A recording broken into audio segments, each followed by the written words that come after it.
He's back. Joe Flacco is back in the mix, man. And I'm gonna break it down the only way G. Bush can break it down, man. This is something that I kind of thought about in the back of my mind, and I'm gonna let you guys know something real quick though too. This is not just a regular signing. I think there's some other things that are going to come after this. I think this is going to really cause some other things to happen in a domino effect in terms of what the Cleveland Browns want to do in the draft, what the Cleveland Browns are going to do at pick number 2. And I actually think that the Cleveland Browns are actually starting to think strategically. A lot of people that were, my brethren in the media, they're kind of confused about this, but I'm going to decode it. I'm going to tell you, I'm going to get my handy dandy magnifying glass. I'm going to break this down, and I'm going to tell you why this was one of the obvious moves that the Cleveland Browns could have made to really put a lot of fires out. This move was done on the field. This move was done to kind of, bolster the Cleveland Browns quarterback room, but it was also done as a psychological way to get the fans back into the fold. So we'll talk about all of those things coming up on this episode on a Saturday, right here on Barbershop. 9 o'clock, it's your boy G. Bush. We back at it again one more time. Yes, Joe Flacco, you see it. Joe Flacco rejoins the Cleveland Browns. The Browns signed Flacco to a 1-year, $4 million deal. It could be upwards of $13 million. And listen, we talked about this on Ultimate Cleveland Sports Show when it dropped yesterday. And Jason Lloyd said he didn't kind of understand it. And one of his thought process was, why wouldn't we go with a younger guy or they could wait till next year? And I've always told people this, and this is what I was trying to explain, is when you are trying to keep your jobs and when you're trying to do something, one of the things that you cannot do is put all your eggs in one basket and talk about why it is that we need to wait till next year to draft somebody. I don't be working like that. I'm just tell you that the track record on that happening is not very high. That track record in the probability of you being able to come out with the guy you want is not happening. And I've always said, listen, if you don't like Shedeur Sanders, if you don't want to draft somebody at number 2 and you don't want to trade up to pick number 33, well, this is what you get. Kevin Stefanski and Andrew Berry don't have the luxury, and I don't know if people thought you was going to have this an imaginary tank where you was going to say, I don't like any of these quarterbacks. I don't like the veteran quarterbacks. I don't like none of the quarterbacks in the draft. Let's wait till next year. Come on, man. That don't work that way, man. It don't work that way. It's just like, your wife want to go out to eat. You really don't want to go out to eat, but instead of telling her you don't want to go out to eat, you just take a crap on every restaurant she bring up. You want to go to Outback? No. You want to go to Olive Garden? No. You want to go to Texas Roadhouse? No. Yeah, hey, she's not going to run out. She's not going to run out of restaurants. She wants to go out to eat. So that's what's going to pop off. But just because you say, no, I don't like that restaurant does not mean she's going to plea bargain. It don't work that way. So when the Cleveland Browns came up and said, listen, we couldn't get Kirk Cousins. And by the way, is Kirk Cousins any different from Flacco anyway? Not really. They're older guys. Retreads, dudes that are professional guys that can win you some football games, not going to cause any problems in the locker room. There's no difference between Flacco and Kirk Cousins. And so the Browns was like, listen, man, I'm not going into this season with young guys and going to a season in which I don't have something concrete to get me some games. So while we thinking about this, I'm gonna throw my first question out to you guys out there as well. Let me get my banner up. Where are we at? I'm gonna go with this. Super chat question number 1. Was Flacco the best choice left on the open market? We heard guys like Carson Wentz. We heard of guys like Kirk Cousins. We saw the people, we didn't get Russell Wilson, the Justin Fields, with that kind of, disintegrated. We were never up for Aaron Rodgers. But Was the Flaccovelli himself, was he the best choice left on the open market? Man, we'll come back and we'll talk about that in the chat as we got going on. 278 people here right now. Keep hitting that like button for me. Hit comments. We appreciate those, and we'll continue to go with that. But listen, I'm excited about the deal. I'm not going to be all head over heels and acting like this is a Super Bowl move, but I understand why the Browns made this move. And I'm going to tell you why I like this move. Watch this clip here. This is us in Ultimate Cleveland Sports Show. We were talking about this as the news broke the other day. This is me talking about, hey, I'm willing to get Flacco back. We could do that. Listen, I like it. I'm excited, man. Here's what I'll say. I think this means Travis Hunter is the guy at 2. And I'm excited for one fact, is because I think that Kevin Stefanski is going to happily go right back to what he does preferably. He is like, forget all that shotgun stuff, forget all that other stuff. We're going to practice our quarterbacks turning their backs to the defense 75% of the time. I applaud that. And now it sets yourself up where even if you do get a Travis Hunter, you know what I like about this the most is we know one thing about Joe Flacco. He may throw you the ball a few times, but he ain't got no problem throwing it downfield. So if you worried about Travis Hunter getting involved, and Jerry Jeudy should be the most excited man in the world because under Jameis Winston, who's another guy that throws the ball down the field, he thrived. So now, and it kind of makes sense. And I don't want to think that they told Myles Garrett this, but I mean, would you be kind of excited if you say, hey, listen, man, hey, Myles, look, we might should have brought Joe back last year.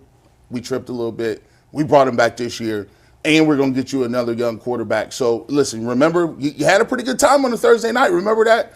He's like, all right, I get that. So, I like it. And plus what it did, and this was savvy, too. I was like, you got to give your fan base hope. Jason, you talk about it. They don't really prefer any of these guys in this draft, and they said they're not going to force it. So if they're not going to force it and they don't really believe in it, they can still draft another guy or move back into the second round or do whatever they're going to do at quarterback. But they gave the Browns fans a familiar face, and this was cheap political points that they just scored because 75% of the fan base is nostalgic. They'll go right back to the time they had a couple of years ago, and guess what? The Browns fans will be elated about it. I don't know if he's going to start all 17 games. He played pretty bad last year, but people don't care about that. I'll take the under on that. People don't care about that. They just want to remember what they want to remember. And in the moment, the Browns did something that some people will be excited about. Listen, people always want to talk about G. Bush, man. You're reaching. Man, I don't be reaching on nothing, bro. These be super facts. See, what the Browns did, what y'all didn't understand was, let me break this down. See, the Browns are excellent. They're starting to get, maybe they got somebody else advising them. I don't know who's in the building right now. I don't know if they got Olivia Pope from Pope and Associates I don't know if they got Patty Hughes from the show Damages. I don't know if they have some other guys that have not been part of the organization because they've been really savvy in the political game. And I'm not talking about in terms of the regular political game. I'm talking about what they were able to do. First and foremost, they came out. One of the most devastating things that you can do to disarm somebody is to take credit for what you've done wrong.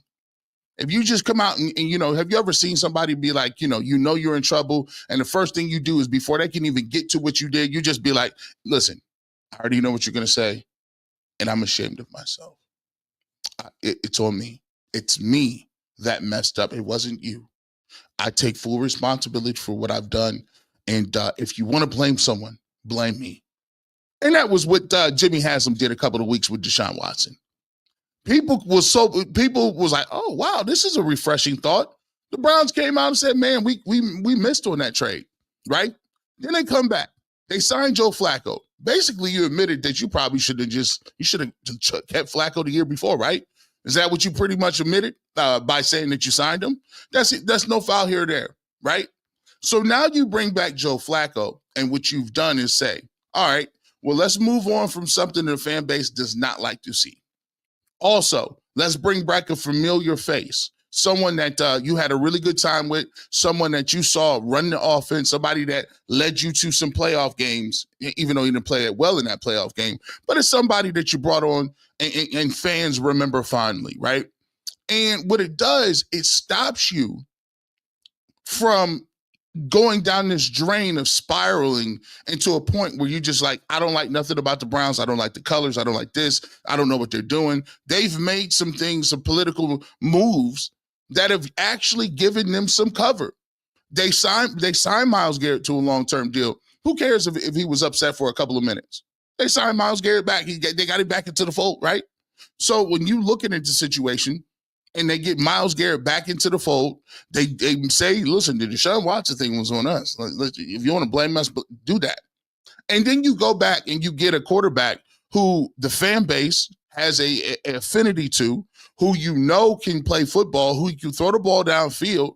And all of a sudden, you have Kenny Pickett, who I don't think is going to be starting for the position. I don't think Kenny Pickett is up for the role. I think Kenny Pickett, you know what they want with Kenny? They want an all-time backup quarterback. They would love to get somebody who is an all-time backup quarterback who never plays. Like, hey, we got Kenny Pickett. He knows the system in and out. We don't got to give him no reps. He's a guy that's not going to make no waves. They don't even want no conversations in the locker room no more. They just want, see, that's the thing about, he said, what is the difference between Jameis Winston and Joe Flacco and Kenny Pickett? Well, the difference is this. It all comes down to personal preference. If all of the quarterbacks are about the same, it just simply comes down to who you're more comfortable with.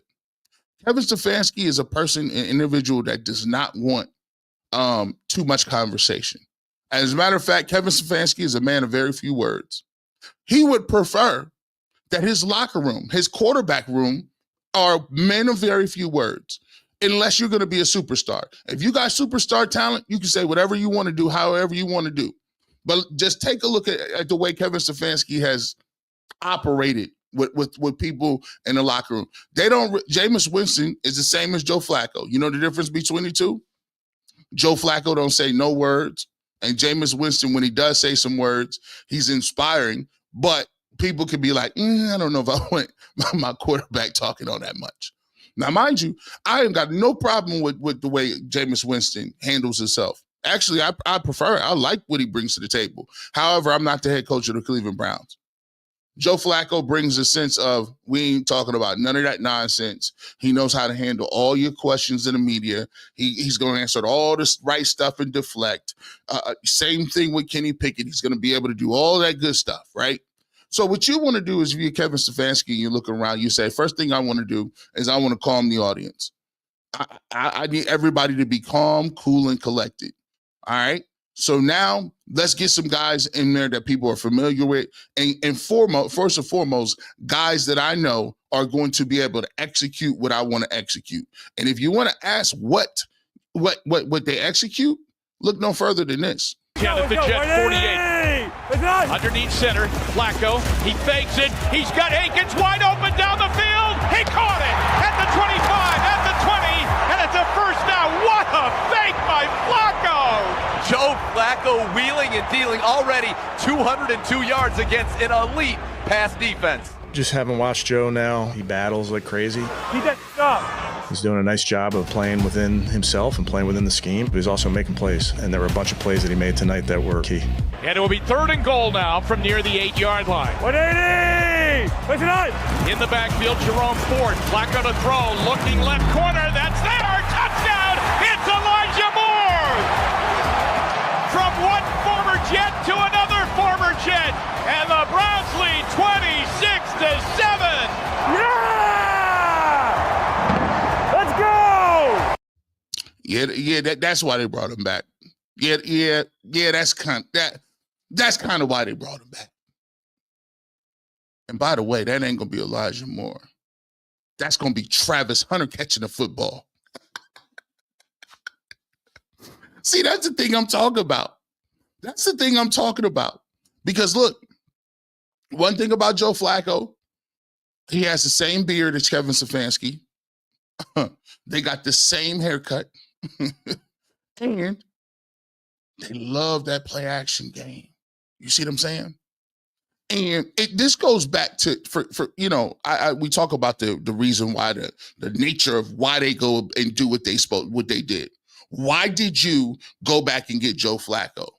See, people will say, well, he didn't perform well in Indianapolis. He didn't perform well in Indianapolis. He didn't perform well. He wasn't good. He was bad in the Texans game. Yeah, he was. But see, here's the part that we talk about, and this is why I'm going to talk about building. This is the way Project Stockpile works.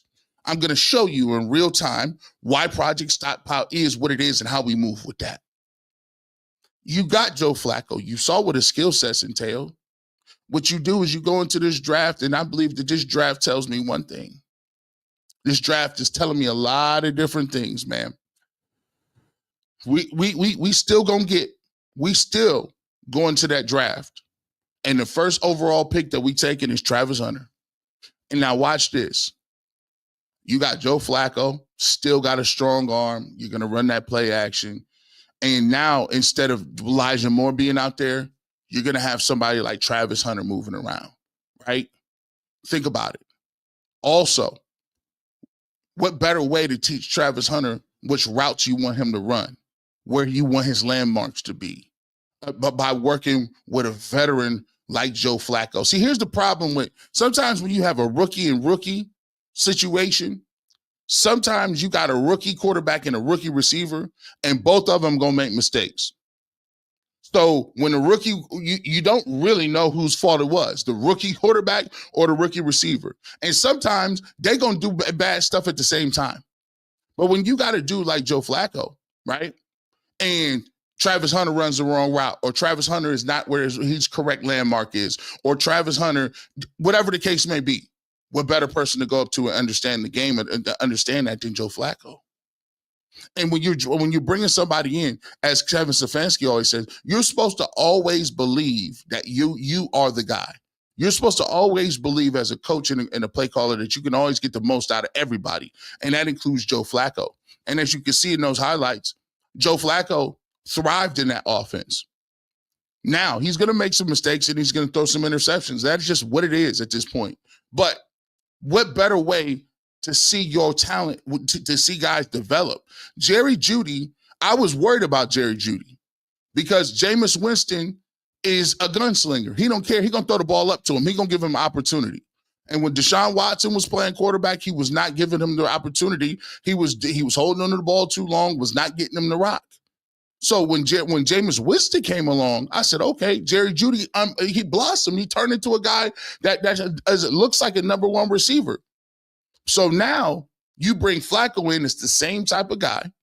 And now you also, because you're going to draft Travis Hunter, now you got somebody that really can teach a lot of different stuff. And them deep balls that he was throwing to Amari Cooper that was kind of getting caught or didn't have the lack of speed to get away. Can you imagine? These plays to Travis Hunter.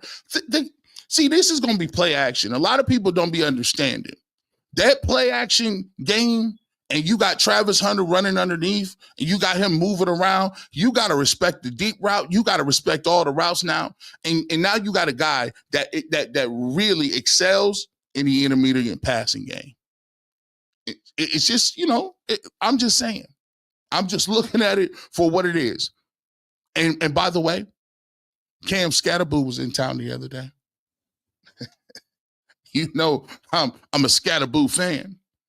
You get you one of these running backs, one of these young thoroughbreds. You bring back Nick Chubb, you might be talking about something. Now, I'm not getting too excited. I'm not going to say G. Bush, we going to the playoffs, 4,500 yards for Flacco. And we about to dominate. Travis Hunter about to have 1,300 in the. No, I'm not saying all that. But what I'm saying is, this is a smart move. No one believed Kenny Pickett was out here trying to move around. No one believed Kenny Pickett was going to be the guy at all. Joe Flacco's a guy that the fan base will like. He has the skill set. And I think right now, it puts the Cleveland Browns in a territory where you're not going to be winning no 4 or 5 games. which is exciting to me because it tells you that Kevin Stefanski and Andrew Berry is trying to win football games. I don't want to hear none of that stuff about, well, we could get our quarterback next year. And no. Nope. We're not talking about that. Let's get to some of your thoughts, man. We got over 100 comments over here. Hey, 93 people around here right now. We're talking about Joe Flacco, what it means. We'll get back into this here in a second after we get to our chats. But first and foremost, remember, we will talk about what this means in order for the Cleveland Browns to get what exactly they need out of the draft. We'll talk about that coming up in just a hot second. So if you want to get to that, hold on, bear with me. Let me throw another super track question out of here too. Our first one was Joe Flacco. Let me take this down so people can see. Was Joe Flacco the best choice left on the open market? Do you like the pickup, and are you vibing what I'm putting down? Let's also say question number 2, super chat question number 2. How many wins do the Cleveland Browns get if Joe Flacco plays 17 games? Now, I ain't saying that he's going to play 17 games. Let's keep that real. I mean, he's 40 years old, by the way. That's why I think they have Kenny Pickett. And I think when we talk about it, they still have some plans to get to at quarterback as well. How many wins do you think Joe Flacco gets if he plays 17 games? So let's get to some of your comments. I see you guys in here commenting, getting ready to go. P. Rothstein. I finally caught the barbershop live at the beginning, waiting on Chef Bush to cook. Thank you, P. Rothstein, and I appreciate you so much. I appreciate everybody that's pulling up on me on Saturday, man. Wherever you at, all over the Browns community, whether it's in the States. I know we got a lot of love in Europe and South America and in Australia and the Middle East, everywhere. So the Browns are strong. This is a great time to be a Browns fan. We got the draft. It's us. The draft does not start until the Cleveland Browns are on the clock. Everybody else know where they're going. And by the way, we're gonna get a blue chip player. We be doing all this arguing back and forth about what it is. We still gonna get a blue chip player. Like I'm excited because we're gonna get either Travis Hunter, we're gonna get Shedeur Sanders, we're gonna get I don't really necessarily would like to go after Abdul Carter. But he's still a blue chip player. And I'd take him if all jokes aside, if he would just happen to be there. Like, come on now. Don't act like he's not good. So right now, we probably going to come out with a franchise quarterback as well. All right, let me see what y'all got talking about down here. Yep. Hit that like button. Hit that like button. Dang. 10 wins, dog. I like it. Hey, I ain't gonna listen. You ain't gonna see me poo-poo the 10 wins. They get them 10 wins. I'll take it. Let's go. People, y'all excited? Joseph Potter. I think you gloss over that Flacco develops receivers. He gives them the opportunities to correct them in the field. Tillman, Thrash, Hunter need that. Listen, I like that. Hey, Joseph Potter. I like how you got into the what's the name bag already? Travis Hunter bag already. By the way, I think that's still the pick. Actually, be truthful, because you do have Flacco, I'm 92% that's where you should be going. Because this man, he's gonna give guys, he's gonna give dynamic playmakers an opportunity to make plays. Hey, Melvin's rule. Hey, listen, watch. Hold on. I got you. We're going to talk about these quarterbacks and what it means for the draft. And it's still, look, see, look, hey, Jarrell, or Jarrell, even if you give, even we got Abdul Carter, I wouldn't be still salty. I wouldn't be salty.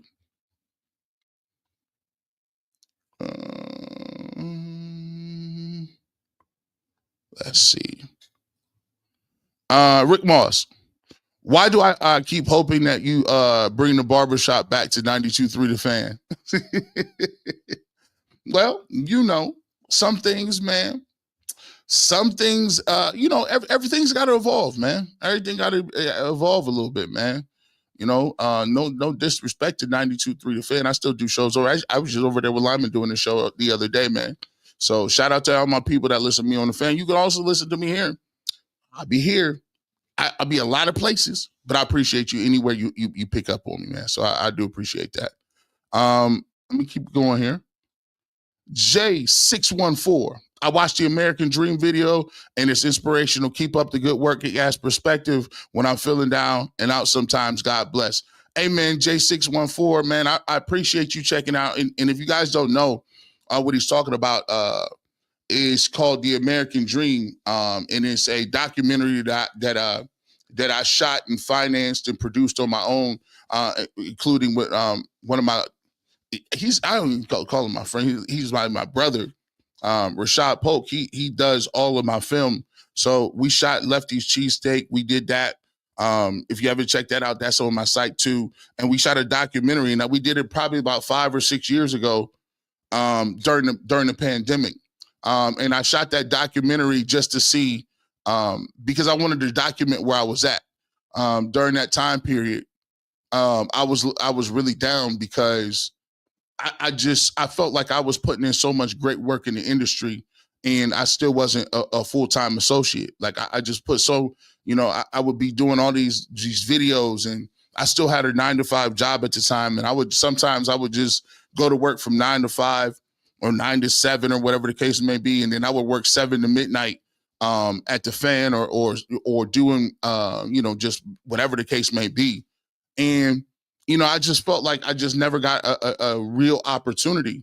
And before I started to get it, and before I started to even be where I am today, I just always remember that Kendall Lewis, BSK, before he passed away, he basically helped me come up with how I even talk and how I deliver content. And I remember one day I was talking to him, and he was telling me how I shouldn't get disappointed because I was getting angry, and you get bitter and because you feel like you're overlooked. And he said, listen, all you got to do is just hone your craft, be the best you can be. And when you work on your craft, it's not nobody versus you. It's not Ken Carmen or Lima or Tony Rizzo or Aaron Goldhammer or Jeff Phelps, anybody though. It's not you versus them. It's you honing your craft and skill set and developing a base. And so one thing I didn't know is marketing, because that was my degree in school at Ohio University. And I just took what I was able to do in marketing and applied it to what my skill set which was trying to talk on the microphone. And so BSK would sit with me. It was crazy. He would sit up, and if you don't know Big Sports Kahuna, he was he was like one of the first African American host in the game. Him and Ronnie Duncan, I still communicate with Ronnie. Shout out to Ronnie Duncan, by the way. He's in Detroit. They was one of the first 2 Black African American guys on TV. And he was on the radio, and I used to listen to his show. Me and my dad used to be in the car all the time waiting for my mom to get out of school, because she went back to school when I was in high school. She went back to college, and my dad used to wait on her, and we used to just listen to BSK. And he, eventually, as I got into the industry a little bit, I started off answering phones. And I got a chance to meet him because he was working at the Fan. He had a stroke, so he needed help getting up from the bottom elevator to the top of the studio. And I used to go down and help him, whatever. And I used to run his show on Saturdays, and I used to run his board. And he was one of the first guys to be like, yo, you could talk, or, give him an opportunity. And at first, man, the program directors, they didn't want me to say nothing. They just wanted me to sit there and run the buttons. And he was like, yo, this is my dude. Like, he know what he's talking about. He played the game. Listen, this is my show. I'm gonna let him talk. I'm like, dang, that was dope. So when he found out that I wanted to do shows, he used to literally sit there on the phone, and I would do opening monologues, right, for like 20 minutes. And he would just sit there and be like, all right, cool. Opening monologue, 92.3, go through my spiel. And one of the things that he did was he honed my skills, because he would stop and say, you should do this here, or you should do that there, or you should, tell a joke, or you should do that there. And that's how I got my style. My style is conversational, and that's why I came up with this ain't for everybody. because I was a man that loved, like, I love listening to Paul Harvey. I like people that tell stories. So that's where I get my style from. And unfortunately, he passed away. And he passed away before I ever got an opportunity to do my first show. So for me, I always tell people, I try to give motivation because that person gave motivation to me. And it's possible. You know, I was sleeping on my mom's couch and I used to, listen to Bruce Drennan on, All Bets Are Off. And, if you would have told me I'd be where I am today, I would have told you was lying, because it got kind of dark and bleak. But for anybody that's out there, though, if you out there, always remember, don't wait for nobody to give you an opportunity. Take your opportunity. Don't wait for nobody to raise your hand. Tell somebody, like, listen, this is what I'm going to do, and this is how I'm going to move. For every hour you invest working at a job or working somewhere else for somebody else, you invest that hour back into yourself and what you want to do. Where's your business at? What do you want to do? Something part-time? Do you always reinvest in yourself? Because nobody is going to give you anything, right? And so part of this platform is me saying, oh, no, I'm going to always give back to the people. Sometimes on Saturday, I don't want to get up. I don't want to do all that crazy stuff. I'll be at UCSS. I do Bleacher Report. But always remember, that could go away tomorrow.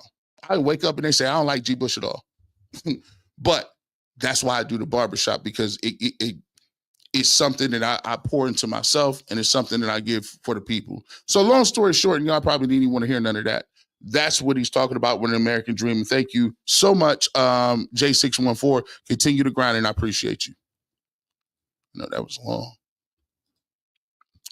Gifted one Ultimate Cleveland Sports Show membership. We appreciate you. If you didn't know, we're simulcasting right now on UCSS, as well as the Barbershop, my individual channel. Hello to everybody on Twitter as well. We appreciate you, Jarrell.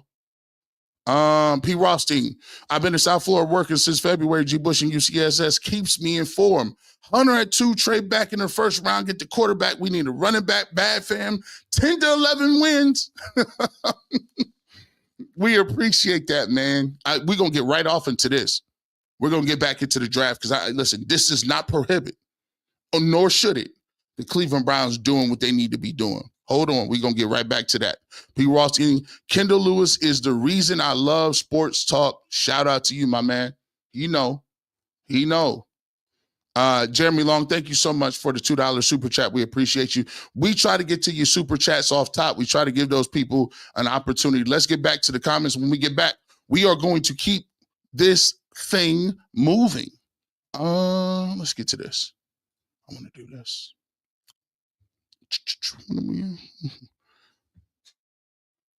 There you go. Y'all see it. Browns still need to draft a quarterback.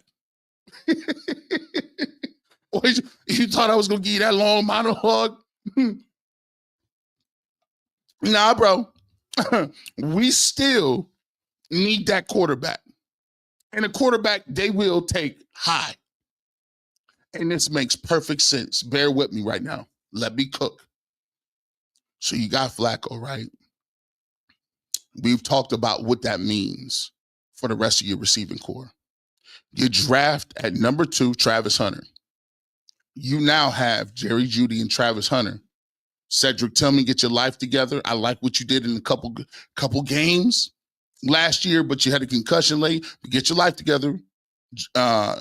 Thrash, we need to see more from you. But now you got 2 bona fide receivers. And I'm not saying that they T. Higgins and Jamar Chase. I'm not saying that they Pickens and DK Metcalf, but I'll take them. It's the most dynamic receivers we didn't have in Cleveland.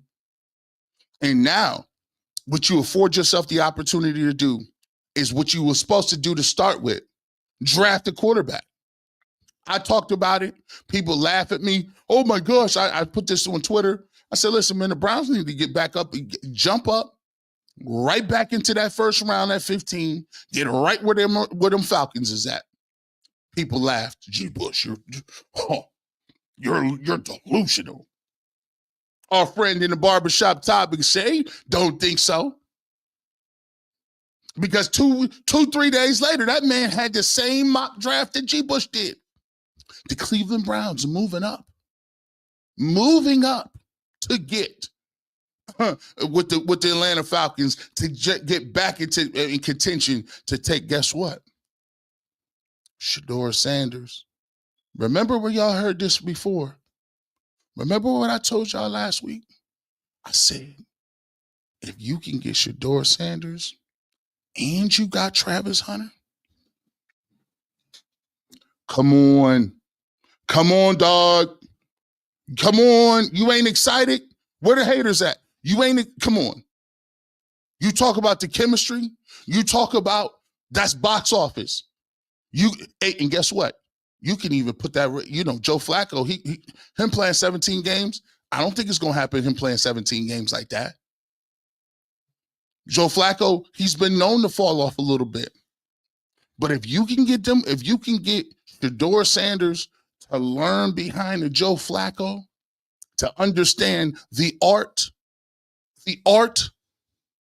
of the play action. As a matter of fact, I want to see the play action again. I'm sorry. I just want to see it again. Yeah, the Jet 48.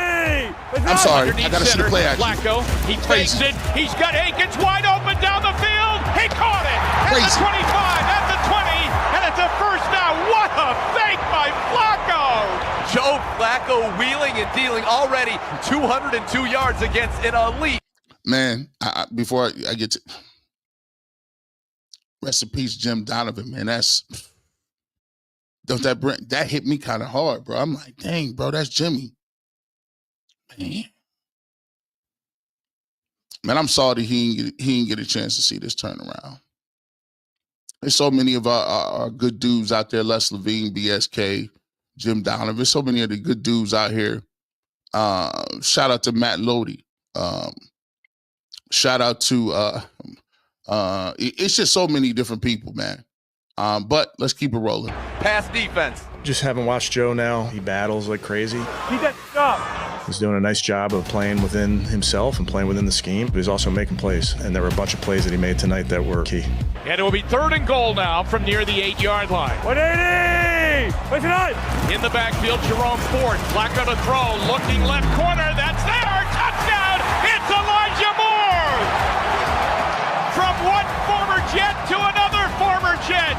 And the Browns lead 26-7. Yeah!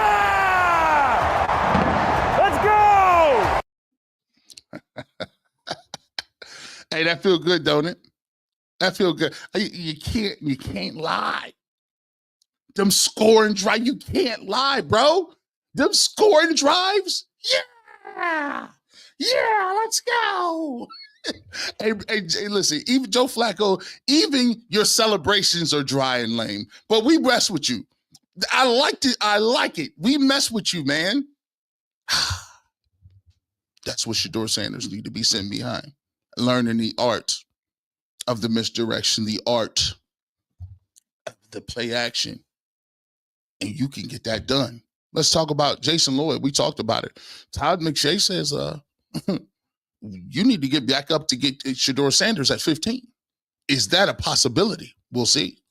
I don't think it's realistic to go any higher than that. I think probably you'd have to go lower. I totally get what he's saying with Atlanta and needing the picks. I don't know if 33 and 67 is enough to get you up to 15 in a future two. That looks probably about right. There's a point where it's like, if you like the guy, just take him at 2. Because you're risking another team. You're risking the Saints at 9. Exactly. You're risking too many teams That's or what I another thought. team jumping in front of you. Now, if you do that, you don't get Hunter. Right, but it's all about the quarterback. Yeah, So you'd if have to like Sanders on his own. Correct. More than Hunter and any other guy. And I don't think you can get there. If you like him, if Take you him. like Shedeur, take him at 2. Yep. If you don't like him, why would you trade back up to get him? That's the part I don't understand. I agree with that. The reason I kind of push back on that a little bit is because the only reason you might not like Shedeur Sanders like that is because you feel you have such a high evaluation on Travis Hunter and that he's a generational player in which you cannot pass on. So, if a regular year came around and you had just a receiver or a cornerback and Shedeur Sanders was there, in a regular year, you might say, well, of course, I'm going to take the quarterback. Mm-hmm. But if you don't have him higher than Travis Hunter, I can see you saying, I got to take this guy and I'll figure out what I could do later on. Now, if you want to look at it, and we kind of talked about it a little bit, this guy might be gone because there's a couple teams that could take him. The Giants could take him. The Raiders could possibly take him. The Saints could take him. And it's one of those things. You just let the board play out. I guess it's a situation where you just wait and see, because you may have a similar grade on Shedeur Sanders that you have on Jackson Dart, or you may say, well, look, I don't have a first round grade on him, so what I'm going to do is I'm going to post up. I could think about trading back into that first round if he's still there after the Saints. See, I don't understand the rationale when people saying, well, if you don't like him, if you like him, G. Bush, at pick so-and-so, if you liked him at 15 and you passed on him at 2, why would you trade back to get him? That's crazy. I don't understand. Like, that's like, y'all talk to me about value all the time. It's not no absolute. Why do people think in absolutes? That's the problem. You got to have critical thinking. Critical thinking tells you that no case in every case is not the same. There is no cookie cut operations here. If you're telling me that if I can maneuver and move around, if the number one guy that I have at quarterback is Shedeur Sanders before the draft, or the guy that I think I want to put in my system, but I feel like Travis Hunter is the best player in the draft and he has generational talent, and they both played together, why would I not come up with a scheme that could possibly net me both of them? Why would I just take Shedeur at 2 just to be like, well, I'm going to take him at 2. It doesn't make any sense. Why would I take him at 15? Well, because at 2, I got the best player in the draft, and at 15, I got the quarterback that I wanted all along. You got to stop thinking in absolutes, bro. You need multiple things. Why would you take yourself out off the board for multiple picks? Think about what you can do and understand where your organization is at. When you talk about, Deshaun Watson, people say it all the time. It was a colossal mistake, the worst mistake of all time. Colossal. Yeah, we get it. If you want to erase that, it's going to take a colossal hit. If you want to get back to where you need to get, you need to have a excellent draft. And you know a way you can have one of the best drafts you can get is getting the best player in Travis Hunter, who's not only capable, is going to be your starting receiver and a starting corner. You also can get back into the first round and draft your franchise quarterback. You can draft your first round quarterback. So think about the way this offseason is already shaking up. You got Travis Hunter. He's going to be dynamic. He's going to be instantly a rookie of the year candidate day one. He helps your offense and defense. You get a veteran quarterback like Joe Flacco, who understands the offense, knows what he wants to do, and he settled all that offseason stuff. Now, people is just focusing in and locking down on what their goals are. It's not where's Deshaun Watson going. It's not whether is Jameis Winston taking people to church.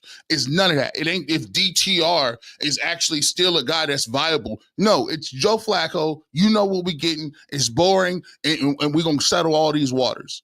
But then at the same time, you get Shedeur Sanders, and you still get him. Now he can sit up underneath Joe Flacco. He already has chemistry with with Travis Hunter, and you've gotten the best playmaker and your franchise quarterback in day one. That was the first round. Not to mention, you still have a third round pick. You still have a fourth round. You got 10 or 15 6th round picks. You see what I'm moving with? And guess what? You go in there and you still got an opportunity in a deep draft class to draft. Guess what you can get? If you want Harold Fanning Jr. out of Bowling Green, shout out to McKinley. You want another tight end you want a Mason Taylor from LSU, Jason Taylor's son at tight end. You need another one. David Njoku is already unlocked again. You know, Flacco, when he played his best ball with Flacco a couple of years ago. Now you still got an opportunity. There's 100 running backs in this class. Cam Scatterboo is looking around. He just came on a visit. multiple running backs. And so now you could come out of this draft by day two with starting corner, starting receiver, your franchise quarterback, your second tight end, and also your rotational running back. And by the way, the timing on this thing looks crazy. Because look, I'm just telling you what it is as we continue to rock and roll. We cooking right now. Let me show you this.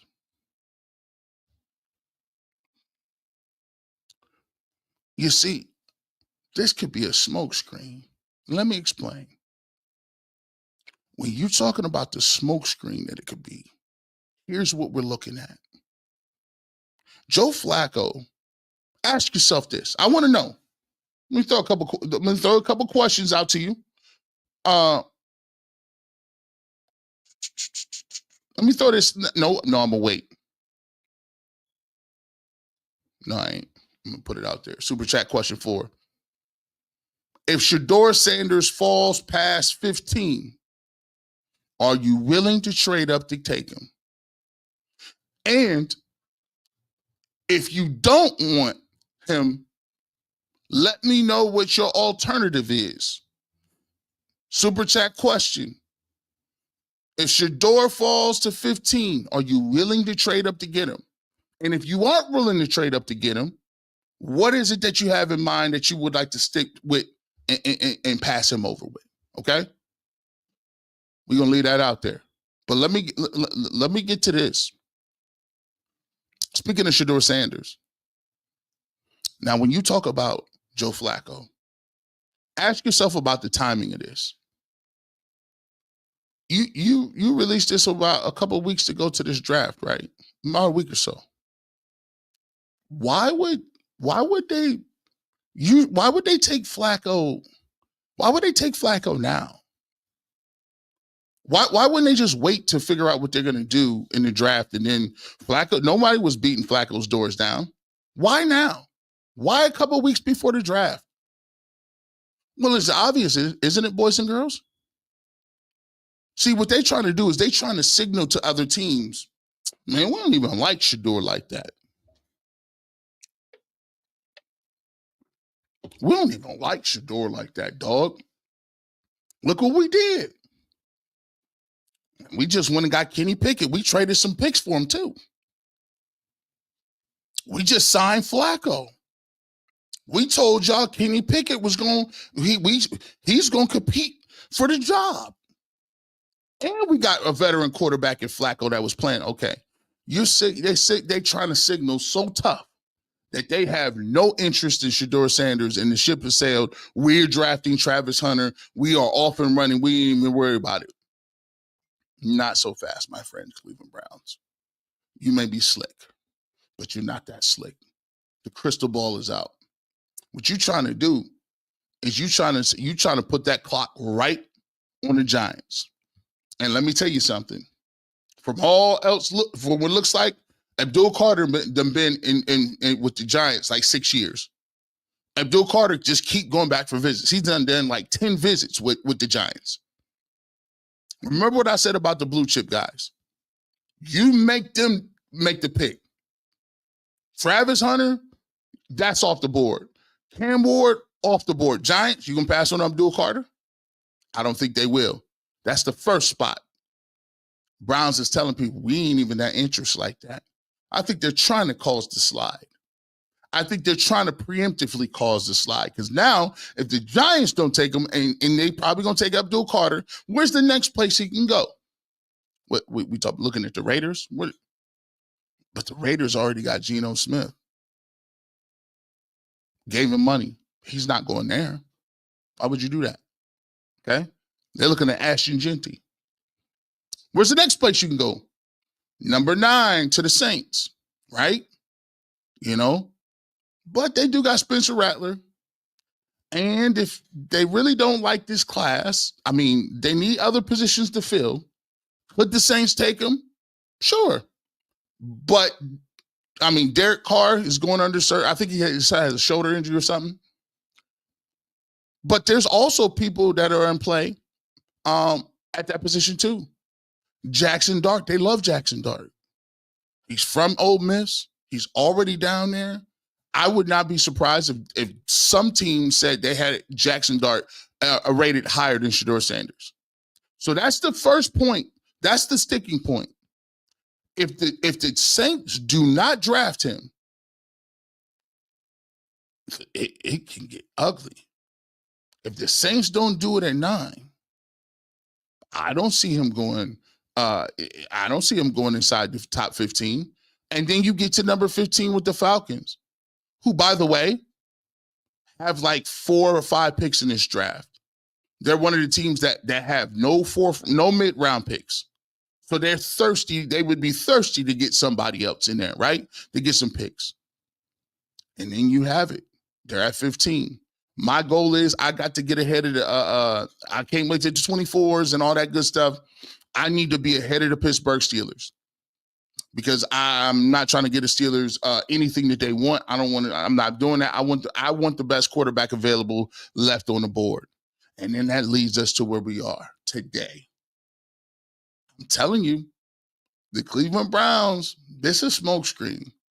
Because I think, but for all intents and purposes, yes, you signed Joe Flacco. They was always going to sign Joe Flacco, but they did it early to signal to other teams, man, we're not even that interested.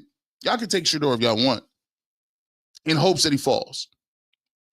And if he falls and he gets to 15, I believe the Cleveland Browns will continue to move up from 33 to go take him. Now, I'm going to give you this. Before we get to your comments, 1,300 people in here right now. Hit the like button for your boy, wherever you at. Appreciate you guys on Saturday. I want to say this. A guy that's moving is Jalen Milroe. I'm telling you right now. Jalen Milroe's name has been being mentioned in a lot of places. And so what I want to get to you and let you know is this. If the Browns do not have, say, for instance, a very wide variance of grade between Shedeur Sanders and Jalen Milroe, I'm of the belief that the Browns will take Jalen Milroe. You know why? Because they'll stay at 33 just to take him. Here's the problem. I believe that the Pittsburgh Steelers will take him. They would either gladly run up there and either draft Jalen Milroe or Shedeur Sanders. I believe that. I think Jackson Dart has the capabilities of going inside the top 10. Not the top 10, excuse me. I think he can go as early as the Saints. So it all boils down to who you have an affinity for. People ask me about Will Howard. Listen, Will Howard, I think the highest I got Will Howard is in 3rd round. Would I be upset if say, for instance, the Browns said, listen, we want the best running back? I wouldn't be opposed to saying if the Browns don't like the quarterbacks like that, go get one of them running backs, the top one. And if you want to trade into the 1st round and get one, if you can, where you like it, I wouldn't be mad at it. And you wait to the 3rd round to draft one of these guys. If it's a Dylan Gabriel, if it's a Curtis Rourke, if it's Will Howard, those guys. I wouldn't be mad if they waited to the 3rd to do that. But if you're going to get one of the running backs, I need you to get up there quickly to do so. So that's where I got them at. I got Will Howard in the 3rd round. Could he possibly go higher than that? Sure. I think late 2nd round is the earliest that I foresee him going. That's just me. And then I throw this question out. Super chat question. Who do you want at 33? We just talked about it. With us doing what we did, we just we just signed Joe Flacco. Does it change your mind at what they're going to do at quarterback? Does it change your mind in terms of what you thought they were going to do? Do you want to trade back up? And remember, we asked the same question. If Shedeur Sanders falls past 15, Are you willing to trade up to go get him? So let's go ahead and let's keep kicking it. Let's keep moving. Let's see. Let me get this out of here. Get this out of here. Let's get back to our comments. Let's see. We cooking in here, man. We cooking. Let's see what we got. R-Mac Dog. We appreciate you, man. Appreciate you so much. Hey, G. Bush, I went to John Hay High School, class of 78. Appreciate you, brother. But now I live in Maryland. Shout out to DMV. I usually get home for one Browns game, Cavs game every year. So I really appreciate how you keep Cleveland fans up to date. Keeping it real, man. R-Mac Dog, I thank you so much, man. This is to me, this is like a huge extended family. All these people. I remember how I was in Charlotte, North Carolina. My first job out of school, when I got out of Ohio University, I went to Charlotte, and I started down there as a financial advisor. And I used to sell insurance and financial advising and family planning and all that good stuff. And I remember being down there and, obviously watching the Browns, trying to go places with, where the Browns are. And I realized how quickly Browns backers places are everywhere. And I remember how, trying to watch the game on Sunday, I would work all week, and it was just crazy because I took for granted that, me being from Northeast Ohio, I could just roll over and turn the radio on, roll over, hit the button on the TV, and I would have everything, all access to the Browns content, even the local news. And back then, this is in 2000 and probably like 7. So internet is here, but it's not like huge. It's not like YouTube and all these other things. So, man, I luckily I found a Browns backer bar somewhere and was able to watch the games. But I know how it is to be out of town, out of market, and be different places, and you want that content. And so I'm glad and thankful that we do have platforms like UCSS, because there's a lot of people who are in the military that watch in Ireland, that watch in New Zealand and Australia and all different other places that they tell me it feels like home. You know what I'm saying? It feel like I'm actually there. Like we all this stuff going on. So sometimes you just want that angle and that feel. So R-Mac Dog, I appreciate you. Thank you for supporting each and every platform that I'm on, and I appreciate you guys, man. Goldilocks Gaming. G. Bush, you my dog. I watch all your stuff for the last 3 years. Keep the fire coming. I want Travis Hunter and Genty. Trade up if we have to for Genty. I don't care. Quarterback late round Flacco and Pickett got us. Listen, Goldilocks Gaming. I appreciate you for the super chat. And I'm not even mad at you, bro. I said this earlier. Let me tell you something. Chat.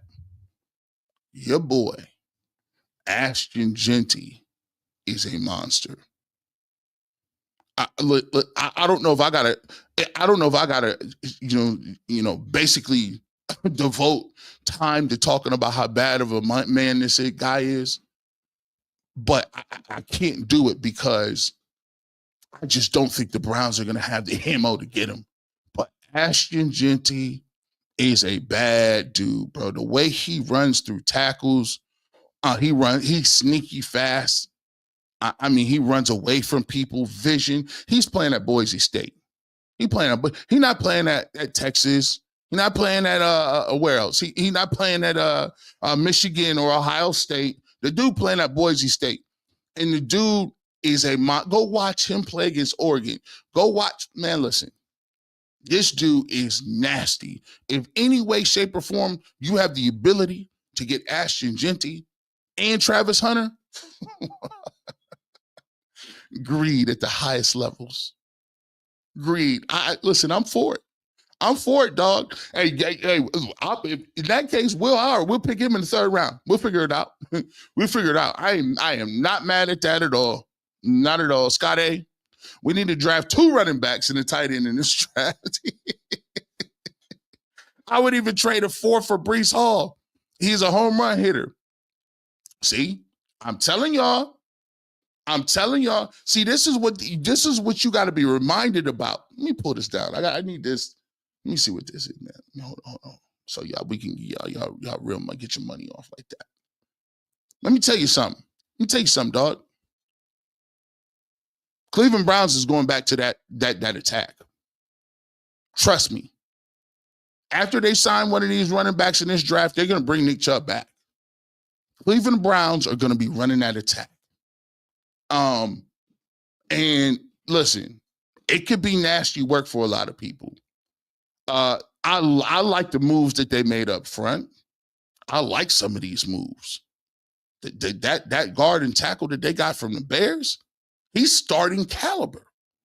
I liked it. I like the free agent moves they made so far up front. They got guys up there that you got multiple guys I feel like could be starters. You got Batonio to come back. Hey, Joe, I need you to come back in shape, big dog. I need you to come back 10 pounds lighter. You and Wyatt, I need 10 pounds off y'all. I need you back to the ground and pound lean and mean. Like, I need that.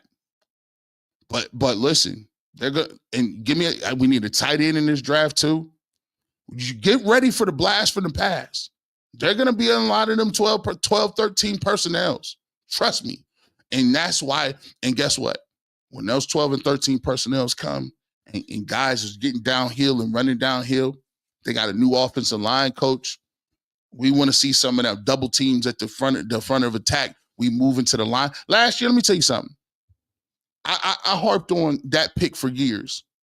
Don't let nobody tell you G. Bush don't know what's going on in them trenches. I called out the offensive line coach from day one. You know how involved you got to be to call the O-line coach out? Terrible. I'm like, I didn't know what schemes they was running. Guys couldn't get to the. I said, are you planning on leaving that linebacker open? Are you planning on not chipping to the next level? Because it looked like when Nick Chubb was out back there, people thought, well, Chubb's not the same guy. It wasn't the same scheme. When Callahan was here, it was wham, it was boom, we got you, we gonna move you to the next level. We got pull and pin, we got all kind of, man, that offensive line and what he was teaching, I've never seen worse coaching in my life. And guess what they did? You got to go. This year, I think the Cleveland Browns get back to doing what they do preferably. I do. Just announced Derek Carr has a shoulder injury, might put him out for the 25 season. Sanders isn't making it past 9. Listen, D. Grat, that may be true. I mean, the Saints is where I got the sticking point being. But also, I would not be surprised. I'm telling you this. I wouldn't be surprised if they like Jackson Dart better. Just let you know that. There's a lot of people that during the end of this process, I said I like Jackson Dart earlier, and I said there's no way he make it to the second round. It boils down to a preference piece right there. Especially you got Kellen Moore as the new coach down there. I don't know how they feel about Spencer Rattler, but they need corners. They need a lot of different things. But I'll be waiting to see. We gonna see. But if D. Grat, if he falls past 9, look out. James Cosby, we appreciate you, my man. Thank you so much for the generous super chat. And I definitely appreciate you, my guy. Sanders brings generational success, coachable intellect, work ethic, strong character, perfect and good PR for the team. Listen, I think for me, I think one of the things that I didn't like during this process was the fact, and here's what I don't like. I despise this. At some point in time, when are we going to have some integrity about the game? Like, I'm tired every single year is some situations happening where you making up stuff about why a guy ain't no good, about why a guy has certain character. People didn't, I didn't like that Shedeur Sanders stuff when people talk about there was two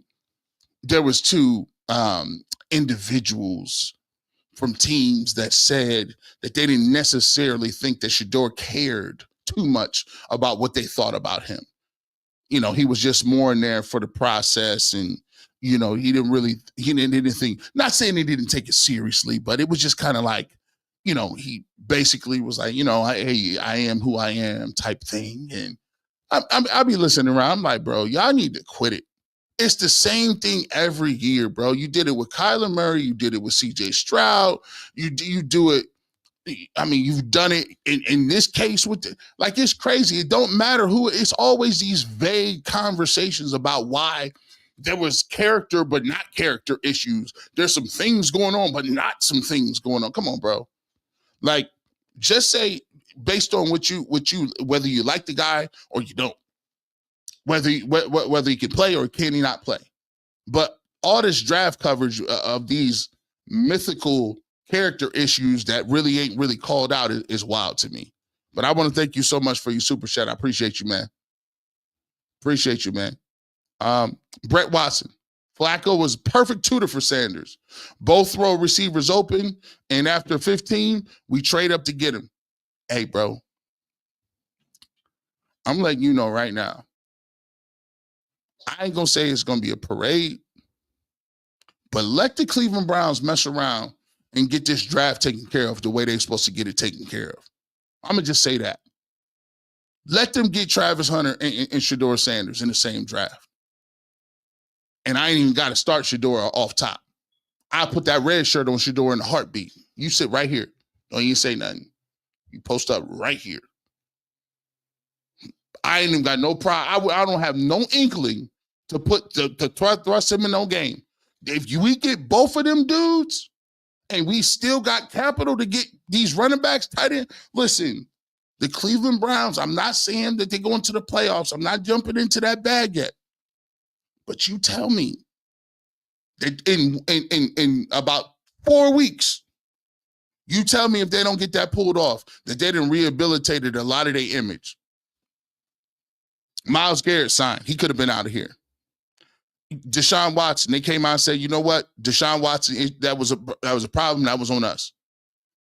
They came out, Joe Flacco, let's bring him on back. See if we can kick the tires on him. See if we can get some of that magic back. We go get Travis Hunter, best player in the draft, generational type guy. We then go trade back up, give me Shedeur Sanders, franchise quarterback, teammate, Colorado. We got the whole thing moving right now. Then you tell me you give me a running back and a tight end in the mid rounds. We are cooking. It brings a whole new outlook to what you're talking about, does it not? It don't give you a fresh breath of air. It gives you a whole different vibe when you coming like that. You're like, I got the quarterback, the receiver. Come on, man. Play around with me. And by the way, let's get back to this analysis too, man. Like, man, look, you got new players coming in. Here's what I want y'all to do in the media. Here's what I'm going to offer a real nice thing for you. There's new guys involved. Can we not get on the wrong foot already? We got we're going to get a new, can we agree to this? Can we just as a community do this? If you are a reporter of the team, if you do Browns content, can you shut your mouth and leash to these dudes get on the field and play? Can you not start being like, oh, I don't know about this, and he has to do this, and I don't know. Can you get off on the right foot? How's about throwing softball questions to these dudes? Like, how's about not being a jerk? How's about just talking about what's on the field? Like, I don't need Jimmy Haslam pieces every 5 to 6 weeks. They don't play. Let's get to these players. Let's analyze these. Let's get to know these players. Let's start to break down what we're talking about on the field kind of guys. Boy, y'all boys be out here doing a lot. Can we just wait on that? I'm just asking. Hey, G. Bush. Kirk Davis, shout out to you, my man. Hey, I believe we should draft up from 33, get Sanders, and see where Scat or O State running back. Hey, big dog. You ain't gonna have no problem right there with me. Trade that. You trade back up there, get one of them running backs. Man, listen, you do that, I'm ready for the Brown season.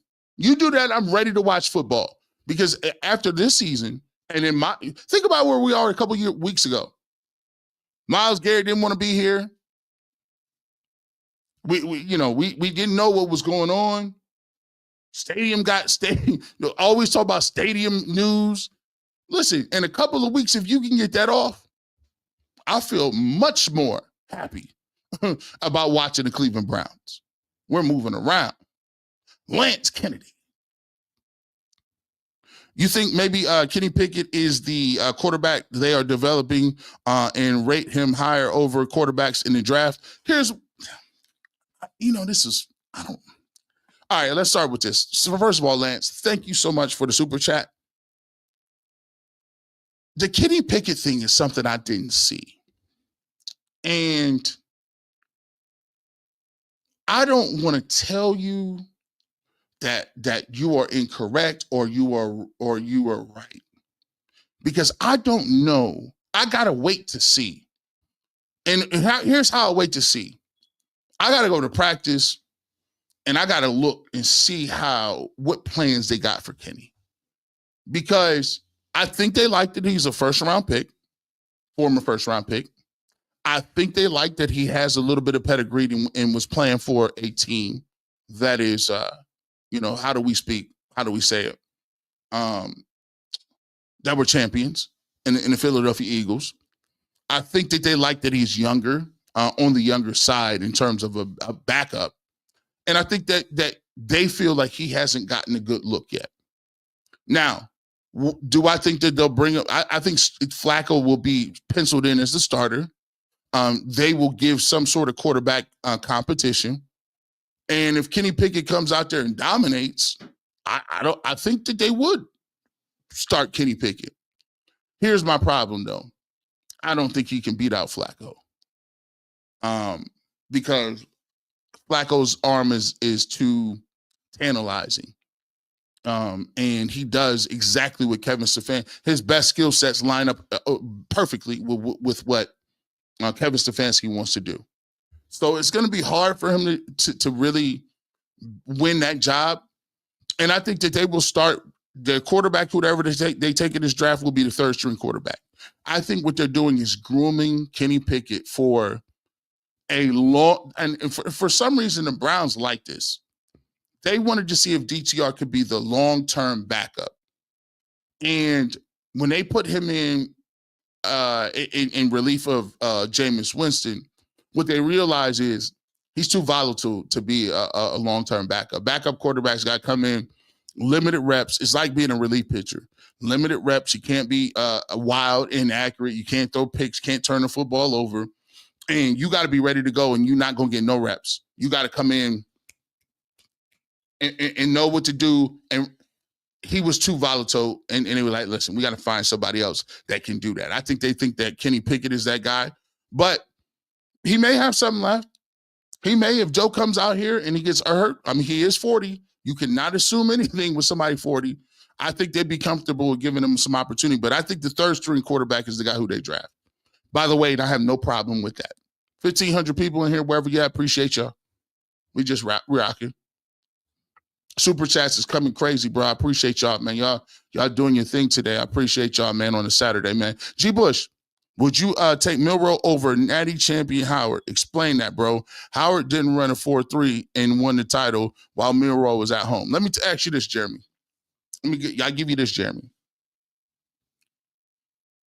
When you're talking about Will Howard, I'm not taking nothing away from him. To me, Will Howard had probably one of the best 4 games I've seen him play. You can't argue with that level of competition. I mean, the fact that you played Tennessee, SEC team, you played Oregon in the Rose Bowl, y'all demolished them. You come back, you play Texas, SEC school, blue blood team. You beat them, and then you win in the national championship game against Notre Dame. Not to mention you played Oregon during the year. Not to mention you played another college football playoff team in Penn State during the year. You also played Michigan during the year. I mean, Ohio State played one of the toughest schedules. However, my good sir, The reason why when people talk about Will Howard, he don't get that level of first round love is because of this. Emeka Egbuka is a first round pick at receiver. You got 2 running backs from Ohio State that probably is going to go in the first 2 rounds. Jeremiah Smith is the best receiver in the country, not named Travis Hunter, and he was a freshman. They got multiple guys up front that they're going to get drafted. JTT will be drafted. Denzel Burke will be drafted. Jack Sawyer is going to be drafted. The Ohio State Buckeyes had the most talented team in the country. And when you are on that most talented team in the country, it's kind of hard for you to fail. Ask yourself, if you put Will Howard on, let's go with Colorado, it's not the same. Like, you look at it, Cam Ward, yes, he has better talent around than Shedeur Sanders as well. So that he kind of gets knocked for that a little bit. But am I saying he's garbage? No, I think he throw. I think he's mobile. I think he's a winner. I think people gravitate to him. I just would have a problem taking him at a certain spot because I feel like he has more limitations than other people. For me, I think Shedeur Sanders, if you ask me, his stature, his height, his intangibles are awesome. But if you ask me who was more, who played on a worse team, I would say Shedeur Sanders. Who was more accurate, I would say Shedeur Sanders. Who processes better, I would say Shedeur Sanders. That's why I would say I would take him over Howard. Now, when you talk about Jalen Milroe, here's the thing. Will Howard, I think, throws the ball better than Jalen Milroe. But here's 2 things about Jalen Milroe that you can't coach. He's fast like Vic and Lamar Jackson. I mean, it's elite. Like, when you watch him, it's intoxicating. Like, I keep watching, and I don't know why. I'll be up late at night. Who are you talking to? Jake at State Farm. I'll be up late at night. I'm still going over it, and I'm still watching Jalen Milroe running in the 4.3s. I'm still watching him lead people like that come from colleges like LSU and Tennessee and Florida. I'm still seeing him throw a real pretty deep ball. The problem with that is it's intoxicating. But the most important thing for a receiver to have, or a quarterback to have, is not how fast he is. It's, can he process? Can he throw with anticipation? Can he lead? Can he be a precision passer when no one is allowing you to run? And for Jalen Milroe, that is not his game right now. But his admission to the party and why he is higher than Howard is because if he ever figures out how to throw the football, everybody's dead.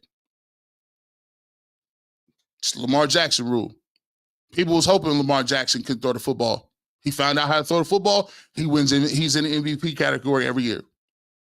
Josh Allen. He runs. He's big. He's fast. If he ever begins to complete 65% of his passes and become accurate, you're all dead. Guess what? Josh Allen. You see what I'm saying? So if Jalen Milroe figures it out, there's no such thing if Will Howard figures it out. Will Howard is who he is. He ain't gonna get no faster. He is who he is at this point. He's not gonna throw the ball through a wall. But Jalen Milroe has an elite skill set that if he figured that out, that's why people go crazy over it. That's why. Chantel, we appreciate you. G. Bush, what would you do if the Titans draft Travis Hunter at 1? What would your pick be at 2? I like this question. Chantel, I like this question. If the Titans were to draft Travis Hunter, I'm running to the podium and I'll tell them I'm drafting Cam Ward. Don't get it twisted. Like, Cam Ward, yeah, we got Flacco, but Cam Ward is the number 1 quarterback in this draft. The Titans draft Travis Hunter, I go up there and say the Cleveland Browns take Cam Ward. That's what we would do. Like, that's light work. We'll figure something out at receiver. I mean, we'll give me something. but I'm going to take Cam Ward. That was an easy question. It was easy, but it's kind of hard because no one would assume that they was taking Travis Hunter. I think that, the consensus is in Tennessee, they are sold on Cam Ward, and that's who they're going to take. Now, could there be some trade? Sure. Could there be something that happens that we don't foresee? Sure. But I think they're going to take Cam Ward. But Chantel, that was a good question. That caught me off guard a little bit. Al Ferguson, man, we appreciate you. Thank you so much for the super chat. As always, man, we appreciate you guys out here. Alan, we appreciate you so much. Give it up, G. Bush. Haslam's don't care who the quarterback is. He wants to open up Jimmy's World with Arch Manning. Book it. Love the content, by the way. Listen, I think everybody has that pipe dream about Arch Manning. I don't know why. Look.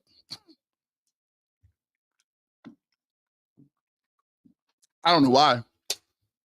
Why y'all be having that about Arch Manning? People be going crazy about Arch Manning. He could be good. He could be great. But Arch Manning is an underclassman. He can come back another year. You got to remember, too, Arch Manning, he got the Mannings behind him. Arch Manning is a dude that'll be like, listen, I'm already getting $10 million in NIL. I ain't leaving Texas. I don't like who picking at the top of the draft. That's how you can give it up. He already been rich. It's Arch Manning, right? But I do think that a lot of teams do want Arch Manning. I think a lot of teams would want to get him. But here's the thing, though. And Jason Lloyd was talking about this. And I meant to thank you for bringing this up, by the way. The thing about Arch Manning and the whole thing and why I can never get into people talking about, well, you got to understand, though. They want to get so-and-so next year. And we went through this scenario. So a lot of people in the chat say we get 6, 7, 8, 9 wins. 6, 7, 8, 9 wins gets you drafted in the mid-teens, 15, 14, somewhere in that round. If Arch Manning comes out and you are picking 13th because your team is too good this year, how do you plan on getting Arch Manning, who's the number 1 pick? And by the way, if Nussmeier is right underneath him, he's gonna be the second pick. If you got another quarterback and he's good, he'll be the third pick. If the quarterbacks are blue chips, there will be three quarterbacks taken in the top 5. You're picking at 13. How do you get up there? Well, now you're back to trading. You got to trade that year's pick. You got to trade the next year's pick. You got to trade the next year's pick. And it might take another number 2 pick just for you to be in contention. And even if it is Arch Manning, if they got him looking like he was a generational player like Andrew Luck, or when Trevor Lawrence was coming out and they said generational, they're not going to trade him anyway. I don't care how many picks you give up. If you need a quarterback and he's there, you're taking that guy, no matter how many picks the Browns want to give you. So planning to take some guy who you don't know, who has not played no games, is foolhardy and short-sighted. I don't bet on nothing in next year. I don't bet on nothing next year, bro. I can't do none of that. I live right now. I don't even know what I want to eat later on. I'm trying to think right now. I'm confused. I don't know. I am kind of hungry, though. But appreciate your super chat. Let's get to some of these people. Let me know who you guys want at 33. We're going to get to some of these conversations, some of these regular chats, and then we're going to get to let me know.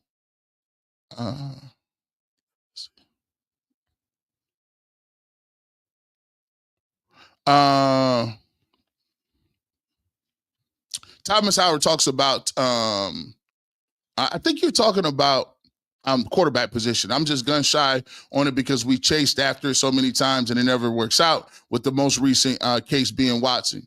I think one of the things that we got to realize is if you swing and miss colossally, you got to go back to the gates and get back and hit a home run. Like, you can't, ain't no time for half stepping. Like, and let's be clear. Jimmy Haslam, I don't fault Jimmy Haslam or nobody in the Browns organization for going after Deshaun Watson in the way they did. Because you know why? Deshaun Watson at the time was known and was well thought of as one of those guys. He was thought of as one of the best quarterbacks in the entire league. They made the move. It didn't work out. But here's the thing. We can't look back. We can't half step now. We're right there. And if you're Kevin Stefanski and you have an opportunity to get a quarterback that you can put your stamp on, that you can mold, that you can shape, that you can put trust in, then you got to do that. Because you're supposed to think. You're supposed to think. Listen, I told him I got a divorce. I told myself I ain't never getting married again. I'm married again. But it's not about how many times you married. It's about, did you marry the right person? I can't get mad. That was on me. I married the wrong person the first time. But I can't be gun shy to come back around and say, okay, some of that was on us. Some of that was on you. It was your choices that you made. If you choose the right person, you got a better success rate. But it's all right. But it's all about finding the right person. Let's see. Let's keep it moving. Let me get Free Tilly. Free Tilly says, history tells us quarterbacks that drop lower than the second round do not become starters except in rare cases. Statistically speaking, you're correct. I could give you the, who do we have? We had the Colt McCoys of the world. We had the, who's that quarterback from USC we just had? He wasn't no good. We had a lot of third round dudes. Let's see.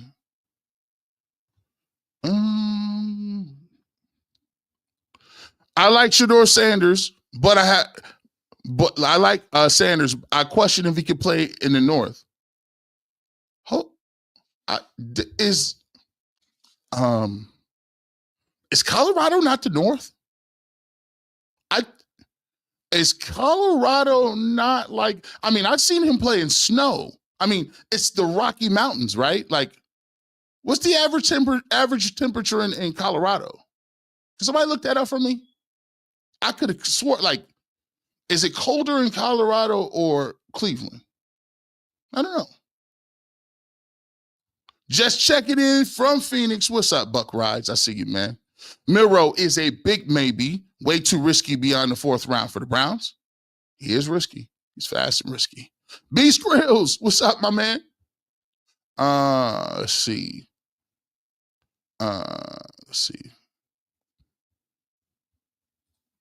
G, you proving my point. Buckeyes offense is way better than Colorado with a way better receiving group. And the guy in formula to beating that was Mason Graham. Oh, goodness. Hold on. Let me see something. No.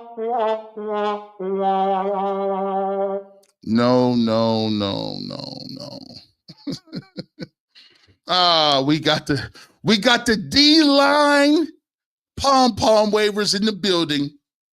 4411825. That seemed like a passcode that they give when you get locked out of your computer for your Huntington account. We would never ask for your code. Please use this to unlock. Listen, bro, let me tell you something. Unless a defensive tackle is Aaron Donald, he's doing nothing to win any of these games. I'm sorry. I'm just being honest with you, bro. D tackles barely affect the game, like at that level. We have Myles Garrett. He has 14 sacks every year. Where's the Super Bowl? We have Myles Garrett, multiple pressures every year, strip sacks every year. We had Joe Thomas, first team All-Pro every year. How many playoff? Defensive tackles, trust me, my guy. I know people in Cleveland want to keep saying it. And I know that we live in a place where, guess what? Mason Graham really dominated. Mason Graham is a good football player. No disrespect to him. He's going to be, good in stopping the run, stout up front, does not give you that much pass rush ability. He's not going to be sacks. He might not even be a 3-down player. He might be a 1 or 2 down player, and he may come in with the sub packages because I don't know about his upside in terms of his playmaking ability and pass rushing. But to say that Mason Graham is the reason Ohio State lost is unequivocally false. In that case, I could say, well, if Mason Graham was so good, what was Michigan's record this year? Case in point. Let's see. I'm just talking because you might be making my point. Michigan Wolverines football. All right. What's y'all's record? Let me see. No, I didn't see right there. Let's see. Let's figure out what Michigan's record is. It should take all that to get the record. It shouldn't. It shouldn't. somebody give me that. I need to work on my Google game. What's the record? All right, what is it we doing? Keep scrolling. All right. So Michigan was 8-5.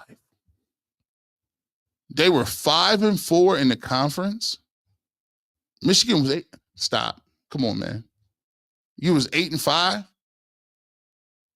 Nah, man. That just goes to show you. So let me ask you a question.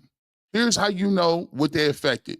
In 2023, Michigan went 15-0, 9-0, and won the college football playoff, right? And they had J.J. McCarthy at quarterback. J.J. McCarthy won at quarterback top 10.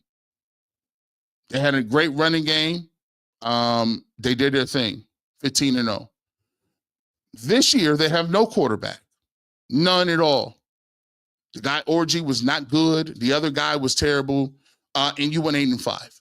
Mason Graham was on both of those teams.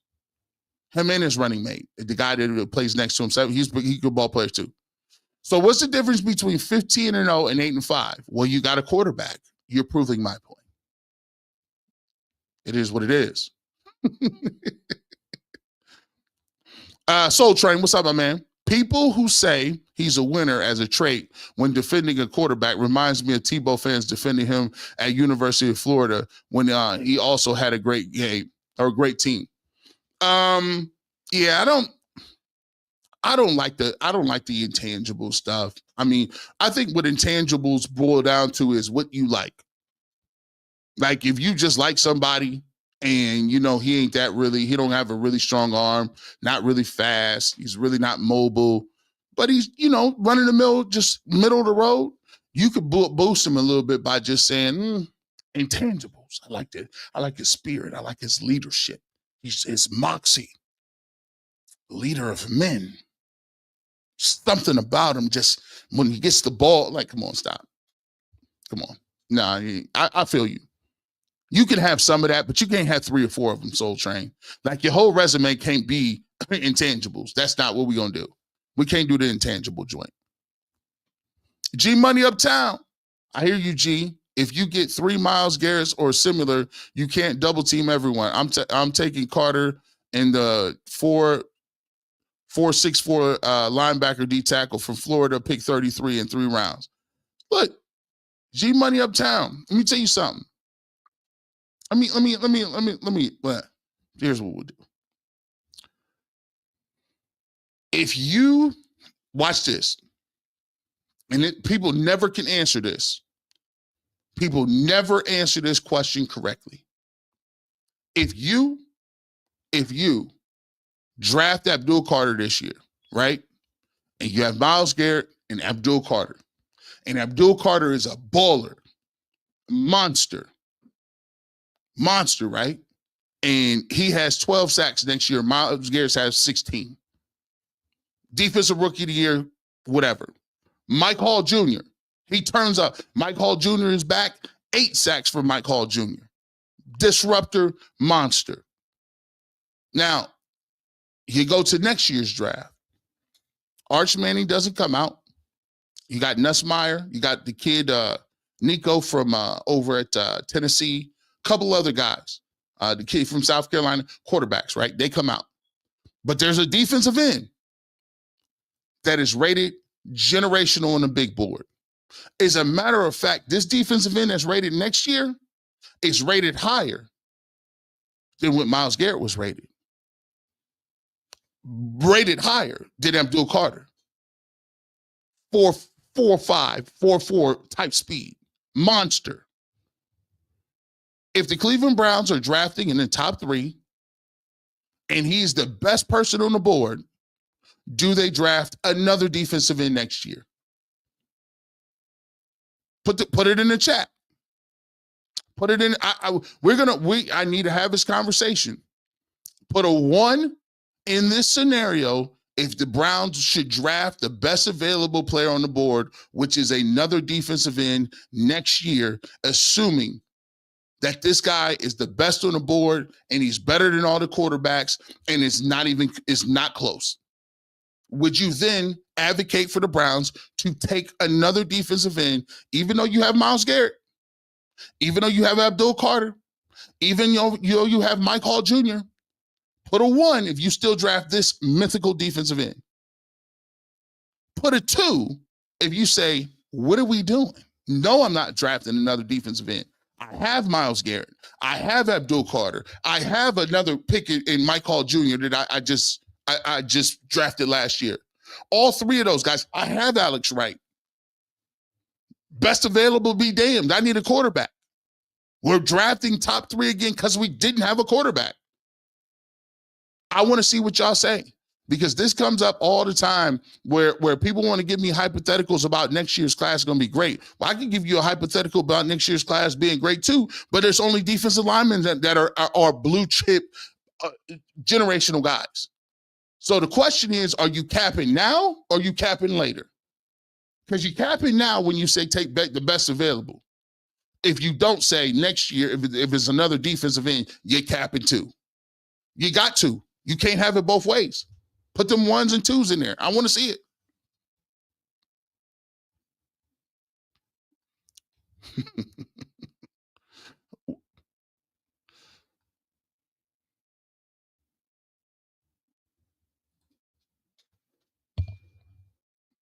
Two, thank you. Nobody is taking 8 defensive ends every year because they're the best at the top of the board. Two.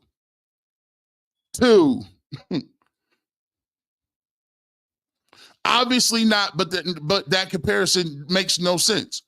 Oh, yes, it does. The comparison makes wild sense. What I'm telling you and asking you is, right now, people keep telling me that you have to take Abdul Carter or a defensive line because he's rated higher on the overall big board rather than a quarterback. People say you take the best available. Don't reach. Okay, well, cool. Let's take Abdul Carter this year. He plays well.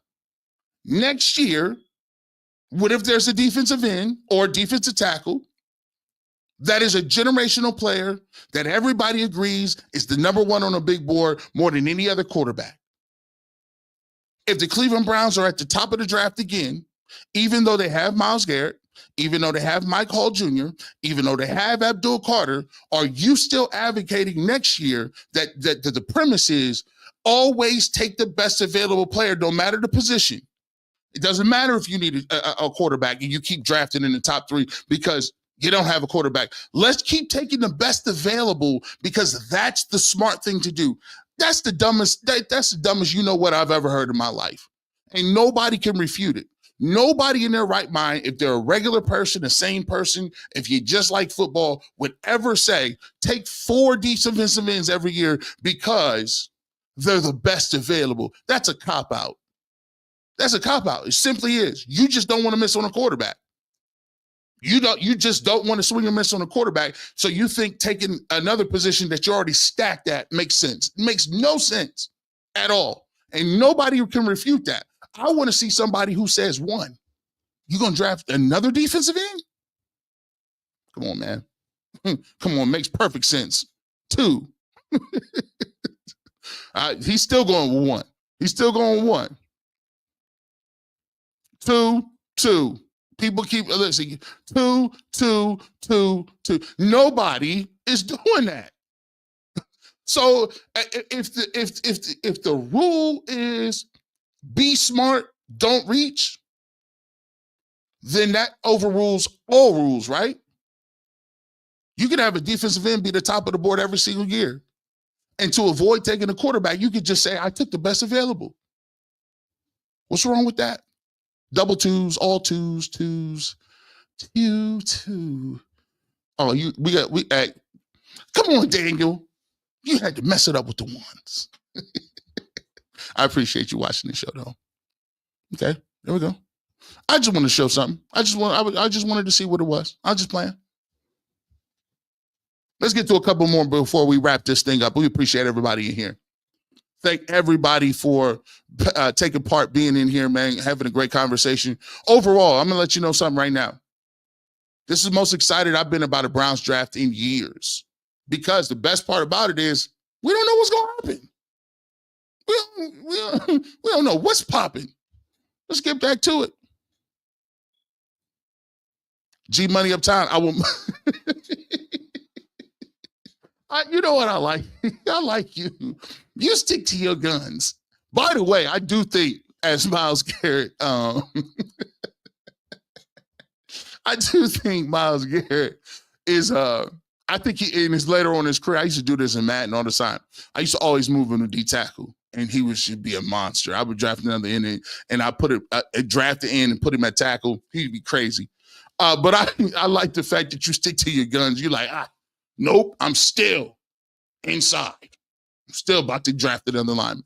1,600 people, we appreciate you, whether you are on Twitter, on Facebook, whether you are on YouTube, The Barbershop, whether you are on UCSS. We appreciate you guys rocking and rolling with me on a Saturday. We just give you that Saturday content, man.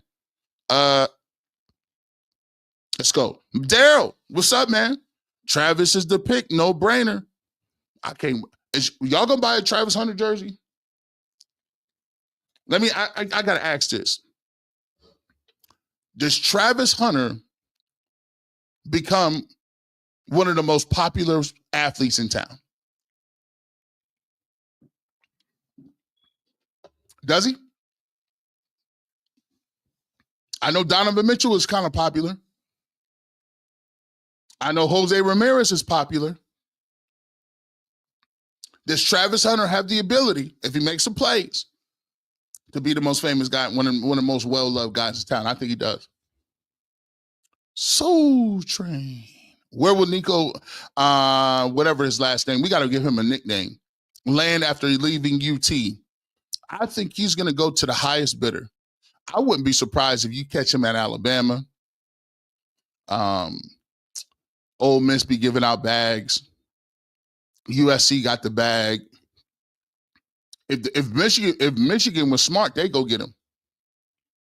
If they were smart, P. Rothstein, you have to reach on the quarterback, because without one, you will not succeed in this version in the NFL. We need to drive to quarterback. We need to drive to quarterback every year until we get it right. We got to draft a quarterback, and I think this year they'll finally do it in the first round. I think they will. And P. Rothstein, thank you so much. You've been great today, fellas. Man, I appreciate you guys so much. G Money, the only quarterback I'm taking in the draft is Ward. Kev's offense is old and stale. You don't need a dynamic quarterback in his offense. If you get a quarterback, get rid of Kev. Dang. I mean, listen, I would love to have Cam Ward, but I don't think it's going to happen. And I don't think that Kevin Stefanski is, he's on the hot seat, but you know how it go. You know how it go, man. G Money, we appreciate you, man. I understand, but Miles needs a sidekick. I do. He does. Listen, he does. I think they got something. I think I like Mike Hall. We'll figure it out. But the Cleveland Browns need an offensive weapon, and I think 12 will do it for you. G Money, you're gonna love Travis Hunter. I'm gonna just tell you that. You're gonna love it. You guys are gonna love it. Saying a franchise that drafted Danny Shelton, Phil Taylor, Barkevius Mingle, Gerard Warren should draft a D tackle too after watching this crap play is crazy work. Sean Philpott, You listen. What? Thank you. You know what? I could throw a couple more in. So let's go way back in the draft machine, Sean. Let's see how you feel about this. So they had all those other guys. Let's give you Courtney Brown, first overall pick. Let's go Gerard Warren. He was at 3. You remember Cam Wembley, first round pick out of Florida State, rush in. You got Mingo. You remember the center, Nick. You remember Jeff Fain from Notre Dame, first round pick. Do you remember? Let's see if we can keep going, keep this thing moving. In the same draft, they drafted a nose tackle and a center. Do you remember Cam Irving? Like, they drafted him too. Let me think. I'm looking. Emmanuel Ogba was a second round pick. Carl Nassib they drafted. These guys, they've been drafting guys, and they've been drafted in the trenches for a long time, and it is not equaled up to anything. They just actually had Dalvin Tomlinson, who was their key free agent. They've drafted Perion Winfrey. They drafted Siaki Ika. They brought in. I'm just saying, bro. Like, where, like, they've been doing draft up front jobs, and it just ain't worked like that. All right, man. If Travis Hunter get hurt, you down too. I don't understand why, G-Money, why y'all be saying this? Like, why don't anybody say this? Let's see. If Jalen Hurts goes down, you lose your second best runner and your best passer. If Michael Vick goes down, you lose your best runner and your number one passer. If Lamar Jackson or Josh Allen go down, you lose your best runner and your best passer. Bro, why am I living in my fears? Talk about if he gets hurt, we losing 2 things. That's a negative perception of what it needs to be done. Or you can say, if I get him, I can maximize 2 players. I could think about this. Think about how great you can be. You can play him opposite of Denzel Ward. Think about it. You think Denzel Ward is already a lockdown corner. I could put Travis Hunter over there, and I could play with anybody in the AFC. Come on over here, T. Higgins. Come, we got something for you. Hey, Pickens, we got something for you. Hey, look, anybody in the division. The Tyreek Hills. Come on. The Jalen Waddles. Everybody got 2-3 receivers. And the fact that you can get somebody that can help you there as well be as a dynamic receiver where it puts you on the board with 2 dynamic receivers like Jerry Jeudy. And come on, man. You worry about loss. I'm worried about the game. We can't live in our fears, fellas. Listen, if you ain't good, listen, I'm gonna tell you something, and we just throw this out at you guys, and we'll get up out of here. We almost out of time. I appreciate everybody. 1,600 people in here. Listen, you don't get and gain nothing from winning. You know where you find and get better at. It's the adversity of things. You don't just wake up and be better. You got to go through certain things. And the Cleveland Browns have been going through stuff all the time. Every single year we get to the end of the year and you can't even watch the games. You know why? Attrition, no playmakers, can't score over 21 points, can't tackle nobody, can't make big plays, can't convert the easy plays, can't kick field goals, penalties is crazy. Listen, man, you can't live in your fears. One of the reasons that we are where we are is a lack of talent. And somehow in our society, we've sold each other that when you're just regular, it's okay. And because you're regular, I don't have expectations. Because you're regular, I don't have to feel bad about anything because I don't have expectations because I know you ain't that good. But for once, let's go out and get players that we know that are good, that we can expect something from and demand something from. Because that's the only way you're getting better.